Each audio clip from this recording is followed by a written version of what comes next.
She loved him, he loved him, they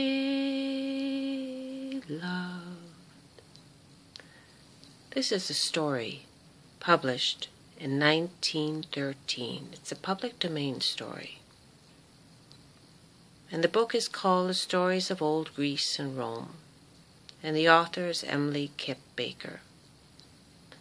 And I'm going to do a telling on this story in the book called Echo and Narcissus. And my name is S.I. Boucaud. Echo was a wood nymph and a follower of Diana, and she had one fault, and that fault is that she loved to talk. Oh, Echo loved to talk to anybody who would listen. And one day Juno came down from Olympus with great haste to find out what her husband Jupiter was doing. Now Echo knew that Jupiter was entertaining himself with a group of wood nymphs. And she also knew that Jupiter would not like his wife to find out that he was entertaining himself with a group of wood nymphs. So what she did is she struck up a conversation with Juno. And one thing that Echo did very well was tell stories. So Juno ended up being thoroughly entertained with all the stories that Echo had, which gave enough time for Jupiter to go back to Olympus. Now you would think that all would go well. You would think that. I mean, Juno got to listen to some lovely stories. Echo got to talk away. Jupiter escaped without being caught. But that was not the case. Juno found out, and when Juno found out, she was in a rage. In a rage that Echo intentionally told all these stories to her to keep her from finding out what Jupiter was doing. So she forbade Echo to talk, except to repeat the last 1 or 2 words of a conversation. Now you can imagine that Echo was miserable. Well, she was miserable for a while because one thing that Echo also liked to do is she loved to hunt. And so she was hunting with the wood nymphs and kind of accepting of her situation. That was until Narcissus arrived. Oh, when she saw Narcissus, she fell madly in love with him. Now Narcissus was used to maidens falling madly in love with him. It was happening all the time. The point is that he had no attraction to them. He had no connection with them. Nothing inside of him sought to be with them. So the fact that Echo was now hanging around, looking at him very lovingly, was not anything that Narcissus was really interested in. What Narcissus liked to do, which was similar to Echo, is that he loved to hunt, but he preferred either to hunt alone or with a male companion. So Echo just followed him around, noticing that more and more she was thinking about Narcissus. One day, Narcissus and his companion, during a hunt, were separated. And he was looking for him. All of a sudden he heard a rustling in the bush. And he said, "Are you here?" And it was Echo. And Echo said, "Here." "Come," said Narcissus. "Come," said Echo, and she appeared before him. Well, he looked at her with repulsion, absolute repulsion.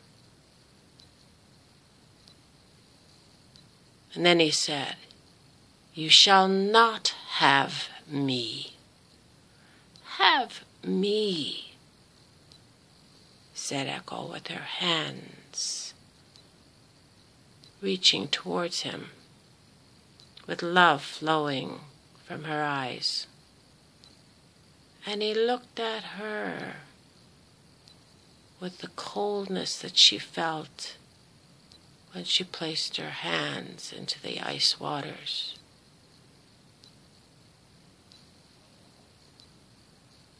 And she knew then. She knew then that either he would not or he could not love her.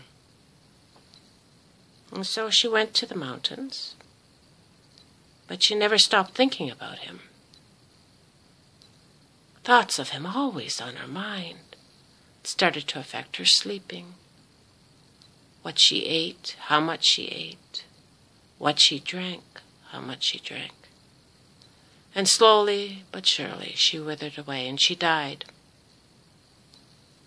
But her spirit remained behind.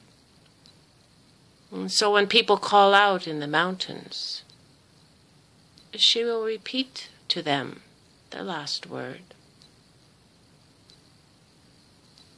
Or so. Now Narcissus was totally unaware that even Echo was gone, but not Venus, not the goddess of love. She saw what Narcissus did, and she was angry. She was very, very angry. So she made arrangements for Narcissus to be near a pool. Now this pool, nothing, not even a leaf landed on the water. No animals drank from it. It was so still, reflecting everything around it and above it and below it. So still it was.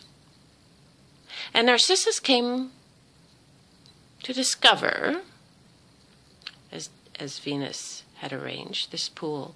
And he looked into it, and he thought that what he saw was a water nymph. And he fell very quickly in love with this water nymph. He had no way of knowing that really it was his own reflection. And he tried to coax what he thought was this water nymph. And he could see the love in the eyes of what he thought was a water nymph. But no matter how he tried to reach, no matter how much he tried to connect with this water nymph, he could not. He would put his hands out towards the water nymph, but it would only be connected with water. And he got angry. He got very, very angry. And he said, "Why do you torment me this way? Why are you tormenting me this way?" And he would walk away from the pool, only to return again. Oh, he tried everything. He spoke, he coaxed, but never once did he make a connection with this water nymph that he desired so much. "Here," he would call out to what he thought was a water nymph. "Here! Come, come," he would plead. Have me," he would beg. And all he saw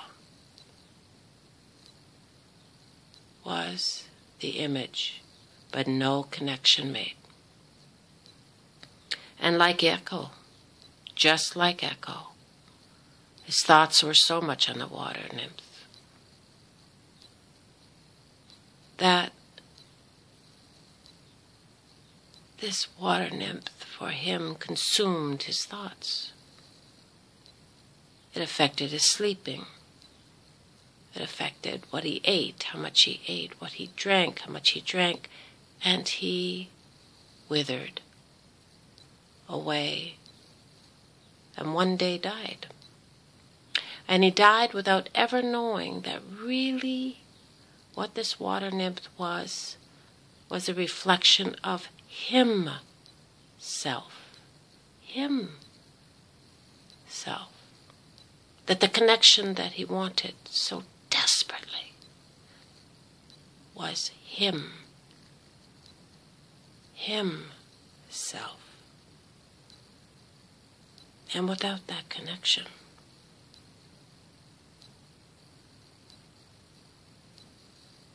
his desire was not fulfilled. While the gods, looking down, came together and they decided that such devotion should not go unrecognized. And so they turned his body into a white flower, and they named it after him. And this white flower is usually found blooming beside some clear lake or tiny crystal pool. She loved him. He loved him. They loved